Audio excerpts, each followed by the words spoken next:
ভাই, আমরা জুমার নামাজে যারা আগে চলে আসি মসজিদে, তারা কি কাজ করি? অতএব আসার পর আমাদের কাজ হবে প্রথমে 2 রাকাত নামাজ পড়া, মসজিদে প্রবেশের নামাজ। মসজিদে প্রবেশের নামাজ এটা তো শুধু জুমার দিনের জন্য খাস নাকি? সব সময়ের জন্য? আমরা অনেকে আছি যারা শুধু জুমার দিনেই দুখুলুল মসজিদ পড়ি, আবার অনেকে আছেন এত দুর্ভাগা, এত হতভাগা যে দুখুলুল মসজিদ জুমার দিনেও তাদের পড়া হয় না। আবার অনেক মানুষ আছে আমাদের সমাজে যে জীবনে একবারের জন্য দুখুলুল মসজিদ পড়া হয়নি, অথচ নবী করিম সাল্লাল্লাহু আলাইহি সাল্লাম বলেছেন, তোমাদের কেউ যদি মসজিদে প্রবেশ করে সে যেন 2 রাকাত নামাজ পড়া ছাড়া না বসে। আপনি কোনো অফিসে গেলে, কোনো গুরুত্বপূর্ণ জায়গায় গেলে তাদের যেরকম কিছু প্রসিডিউর থাকে, তাদের যেরকম কিছু রুলস রেজুলেশন থাকে, নিয়ম কানুন থাকে, আল্লাহর ঘরে আসার, আল্লাহর দরবারে আসার আদব হলো, শিষ্টাচার হলো, আল্লাহর ঘরে প্রবেশের পর নামাজ পড়া ছাড়া বসা উচিত না। ফোকাহে কেরাম অনেকে এটাকে ওয়াজিব বলেছেন, অনেকে এটাকে মুস্তাহাব আমল বলেছেন, কিন্তু নবী করিম সাল্লাল্লাহু আলাইহি সাল্লামের হাদিসের নির্দেশনাটা একেবারেই পরিষ্কার। তিনি চাইতেন কেউ মসজিদে ঢোকার পর 2 রাকাত নামাজ পড়া ছাড়া যেন না বসে। তো এই জন্য ভাই, শুধু জুমার দিনে না, যেই কোনো সময়, যেই কোনো মসজিদে, যে কোনো সময়, যে কোনো মসজিদে প্রবেশের পর আমাদের প্রথম কাজ হবে কি? সুন্দর করে 2 রাকাত নামাজ পড়া। এটা মসজিদের সম্মানার্থে, আল্লাহর ঘরে ঢুকেছি সেজন্য 2 রাকাত নামাজ পড়বো, এরপরে আমি বসবো ইনশাআল্লাহ। মক্কার মসজিদে হারামে যদি আল্লাহ কখনো যাওয়ার তৌফিক দেয়, আল্লাহ সবাইকে তৌফিক দান করুন। পৃথিবীতে যদি কোনো উপভোগ্য বিষয় থাকে যেটার সাথে কোনো কিছুর সাথে তুলনা চলে না, তো সেই জিনিসটার নাম হলো মক্কায় মসজিদে হারামে ইবাদতের স্বাদ, তৃপ্তি, অবর্ণনীয় তৃপ্তি। আল্লাহ তাআলা এই তৃপ্তি আমাদের সবাইকে জীবনে বারবার আস্বাদন করার তৌফিক দান করুন। তো মসজিদে হারামে যদি আমরা কখনো যাই, আল্লাহ তৌফিক দেয়, তাহলে সেখানে যাওয়ার পর 2 রাকাত নামাজ পড়ে দুখুলুল মসজিদ পড়া যাবে।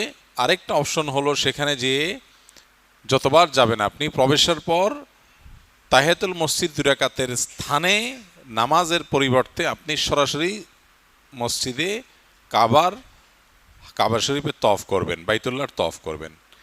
তওয়াফ 7 চক্কর তওয়াফ করলে সেটা ওই 2 রাকাত তাহিয়াতুল মসজিদের স্থলাভিষিক্ত হবে, মসজিদের সম্মানার্থে ওখানে সরাসরি তওয়াফ। আর যদি তওয়াফ করার সময় না থাকে তাহলে সেক্ষেত্রে 2 রাকাত নামাজ পড়ে বসবো আমরা। তাহলে মসজিদে আসার পর দুখুলুল মসজিদ পড়ার চেষ্টা করবো তো ইনশাআল্লাহ। আজকে মসজিদে আসার পরে 2 রাকাত নামাজ পড়া ছাড়া বসছেন কে কে? হাত তোলেন। আপনারা নামাজ পড়া ছাড়া বসছেন? বুঝে শুনে হাত তুলছেন তো? নামাজ পড়া ছাড়া বসছেন? মাশাআল্লাহ, হাত নামান। আমাদের এই সরল স্বীকারোক্তির কারণে আল্লাহ তাআলা আমাদেরকে সারা জীবন এটাকে আমল করার তৌফিক দান করুন। আজকে তাহলে নিয়ত করে নেব ইনশাআল্লাহ, আল্লাহর ঘরে প্রবেশের পর 2 রাকাত নামাজ পড়ে তারপরে বসবো ইনশাআল্লাহ। ঠিক আছে না? তাহলে জুমার দিনে মসজিদে আসার পর প্রথম কাজ 2 রাকাত নামাজ পড়া, এটা আমরা বুঝলাম, জানলাম ইনশাআল্লাহ। এরপরে আমাদের হাতে যদি সময় থাকে 10 মিনিট, 20 মিনিট, আধা ঘন্টা, 40 মিনিট, 1 ঘন্টা, তাহলে আমরা কি করব বসে বসে? যে আমলটা আমরা করি সেটা হলো বসে থাকি বোবার মতো, চুপচাপ বসে থাকি, ঘুম আসলে জিমাই। হ্যাঁ, জুমার দিন মসজিদে জিমানোর ফজিলত কি? কি বলেন ভাই? মসজিদে জিমানোর ফজিলত আছে নিশ্চয়ই, নাইলে আমরা এত মানুষ জিমাই কেন? হ্যাঁ, মনে রাখবেন, যে আমল করতে গেলে শয়তান নানা রকমের শয়তানি শুরু করে দেয়, বুঝতে হবে এটা অনেক ভ্যালুয়েবল আমল, বুঝতে হবে এটা অনেক মূল্যবান আমল। অন্য কোনো সময় এত জিমানি তো আসে না, জুমার দিন মসজিদে আসার পর এত জিমানি কেন আসে? অথচ মানুষ সাধারণত সারা সপ্তাহের সবচেয়ে সেরা ঘুমটা দেয় মুসলমানদের সমাজে, সারা সপ্তাহের সবচেয়ে সেরা ঘুমটা দেয় জুমার দিনকে ঘিরে।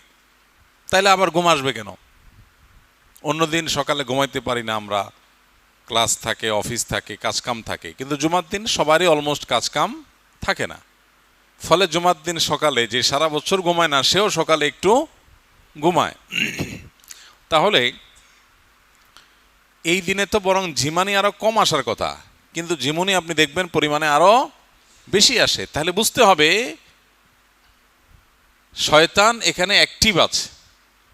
আপনি মসজিদে আসছেন জুমার দিন, আজকে আপনার ঝুলিতে অনেক সওয়াব নিয়ে নিবেন, এটা শয়তান করতে দিবে না। এজন্য আপনার হাত পাও টিপে আপনাকে বিভিন্নভাবে অদৃশ্যভাবে আপনাকে দুর্বল করে আপনাকে ঘুম পাড়ানো তার কাজ, অলসভাবে ঘুমায় চলে যাবেন। আর এই অলসতার নাম দিছি আমরা সকিনা। অলসতার নাম দিছি কি? সাকিনা। কোনো মহিলার নাম সেই সকিনা না। সাকিনা মানে কি? প্রশান্তি। যেটা নবী করিম সাল্লাল্লাহু আলাইহি সাল্লামকে সাহাবা একরামকে আল্লাহ তাআলা কোন যুদ্ধে দিয়েছিলেন? ওহুদের যুদ্ধে। একটা কঠিন সময় পার হয়েছে সাহাবা একরামের। এরপর আল্লাহ তাআলা তাদের প্রতি একটা প্রশান্তির ঘুম নাজিল করে দিয়েছেন। যুদ্ধের ময়দানের যুদ্ধ অবস্থাতে একটু পাওয়ার ন্যাপ টাইপের ঘুম আল্লাহ দিয়ে দিয়েছেন। সামান্য একটু ঝিমুনির পর শরীরে ফুল এনার্জি আবার চলে আসছে। তো আমরা নিজেরা অলসতা হেতু যে ঝিমুনি আসে ওইটাকে ওই সাহাবীদের সকিনার সাথে তুলনা করতে যাব না। তাহলে 2 নম্বর আমল হলো মসজিদে আসার পর অবসর সময় থাকলে 2 রাকাত নামাজের পরে আরও যদি সময় থাকে আরও 2 রাকাত করে নামাজ পড়বো ইনশাআল্লাহ। যদি আরও সময় থাকে 2 রাকাত 4 রাকাত পড়েন, সময় থাকলে আর একটু পড়েন, নফল নামাজ আপনি পড়েন। 2 রাকাত 4 রাকাত নামাজ পড়লেন আলহামদুলিল্লাহ। এরপরে যদি আপনার হাতে সময় থাকে আর সূরা কাহাফ জুমার দিনের আমল এটা যদি করা না হয়ে থাকে তাহলে কোরআনটা হাতে নেন, সূরা কাহাফটা পড়ে ফেলেন। চেষ্টা করা যাবে না ইনশাআল্লাহ? যে সমস্ত ভাইয়েরা কোরআন তেলাওয়াত করতে পারেন না তারা যদি হেডফোন থাকে মনোযোগ দিয়ে শুনতে পারেন। একদম মনোযোগ দিয়ে শুনলেন সূরা কাহাফটা। যদি পড়তে না পারেন আপনি, আর পড়তে পারলে অবশ্যই আপনি পড়বেন। এর পাশাপাশি আলহামদুলিল্লাহ এখানে অনেকগুলো বই রাখা আছে, কোরআন রাখা আছে। সারা সপ্তাহে আমরা কোরআনের সাথে সময় দিতে পারি না ভাই, সারা সপ্তাহে। তো জুমার দিন যদি একটু আগে আসার সুযোগ হয়, 10টা মিনিটের সময় থাকে, তাহলেও আমরা চেষ্টা করব কোরআনকে সময় দেওয়ার। আমরা জুমার দিন মসজিদে বসে মোবাইল টিপি কে কে? মোবাইল টিপার আমল করেন কে কে? কেউ করেন না? মাশাআল্লাহ, সবাই আল্লাহওয়ালা মানুষ। ভাই এই আমল তো সারাদিন করেন, এটার জন্য আবার মসজিদে এসে করতে হবে? এই জন্য মসজিদে এসে আমরা মোবাইল টিপাটিপি করব না, মসজিদে এসে চেষ্টা করব কোরআন তেলাওয়াত করার। তাহলে 3 নম্বর আমল হলো সূরা কাহাফ তেলাওয়াত করব, আর সূরা কাহাফ যদি তেলাওয়াত হয়ে যেয়ে থাকে অন্য তেলাওয়াত করব, কিন্তু কোরআনকে সময় দেব। 4 নম্বর আমল হলো দুরূদ পড়ব বসে বসে। কোরআন তেলাওয়াত যদি করতে না পারেন দুরূদ তো পড়তে পারেন, আল্লাহুম্মা সাল্লি আলা মুহাম্মাদ ওয়া আলা আলি মুহাম্মাদ, এইটুকু তো পারেন অন্তত। তো দুরূদের আমলটা তো আমরা জানি, নামাজে দুরূদ শরীফ, সেটা আমরা পড়ব বসে বসে ইনশাআল্লাহ। কিন্তু কোনো অবস্থাতে অলস সময় নষ্ট করব না। সর্বশেষ যদি আপনি দুরূদ পড়তে পড়তেও মনে হয় যে অনেক পড়েছেন, ক্লান্তি এসে গেছে, তাহলে বসে বসে একটু দোয়া করেন। জুমার দিন দোয়া কবুল হয়, একটা সময় আছে দোয়া কবুল হয়, হাদিসের সময়টা ফিক্স করা হয়নি। এই জন্য পুরো জুমার দিনের যে কোনো সময় সুযোগ পেলে আল্লাহর কাছে দোয়া করা দরকার। তাহলে আমরা কতগুলো আমল পেলাম। মসজিদে যারা জুমার দিন আগে আগে আসবো ইনশাআল্লাহ, নাম্বার 1 মসজিদে ঢুকে 2 রাকাত তাহিয়াতুল মসজিদ নামাজ পড়বো ইনশাআল্লাহ। নাম্বার 2 এরপরে 2 রাকাত করে 4 রাকাত বা তৌফিক বেশি হলে আরও বেশি নামাজ পড়বো নফল। সময়টাকে কাজে লাগাবো, মসজিদে এসে চুপচাপ বসে থাকবো না। 3 নম্বর আমল হলো মসজিদে আসার পর নামাজের পর কোরআনটা হাতে নিয়ে সূরা কাহাফ যদি তেলাওয়াত না হয়ে থাকে সূরা কাহাফটা পড়ে ফেলবো ইনশাআল্লাহ। সূরা কাহাফ পড়তে গিয়ে হুলস্থুল করে তাড়াহুড়া করে পড়বো না, বরং খুব ধীরস্থিরতার সাথে মহব্বতের সাথে ধীরে ধীরে পড়ার চেষ্টা করব। অনেক আলেম তালেব ইলম আছেন সূরা কাহাফ প্রতি সপ্তাহে পড়েন, প্রত্যেক জুমার দিন পড়েন, কিন্তু পড়েন কি তুফান মিল মার্কা পড়া। না, এই পড়া না, পড়তে হবে খুবই মহব্বতের সাথে, খুব ধীরে ধীরে কোয়ালিটির সাথে। যদি আপনি না পড়েন এই পড়ায় সওয়াব না হয়ে কোনো কোনো ক্ষেত্রে গুনাহও হতে পারে। তাহলে 3 নম্বর আমল বললাম সূরা কাহাফ তেলাওয়াত করবেন, সূরা কাহাফ তেলাওয়াত হয়ে গেলে অন্য জায়গায় তেলাওয়াত করবেন, কোরআনে কারিমে সময় দিবেন। সারা সপ্তাহে আমরা সময় অনেকে দিতে পারি না। আর 4 নম্বর আমল হলো কোরআনও কিছুক্ষণ তেলাওয়াত করেছেন, ক্লান্তি চলে আসছে, এবার কোরআনটা রেখে দেন, আশেপাশে দিনী বই পুস্তক থাকলে সেগুলো পড়েন, আর না হলে দুরুদের আমল করেন, দুরুদ শরীফ পড়েন।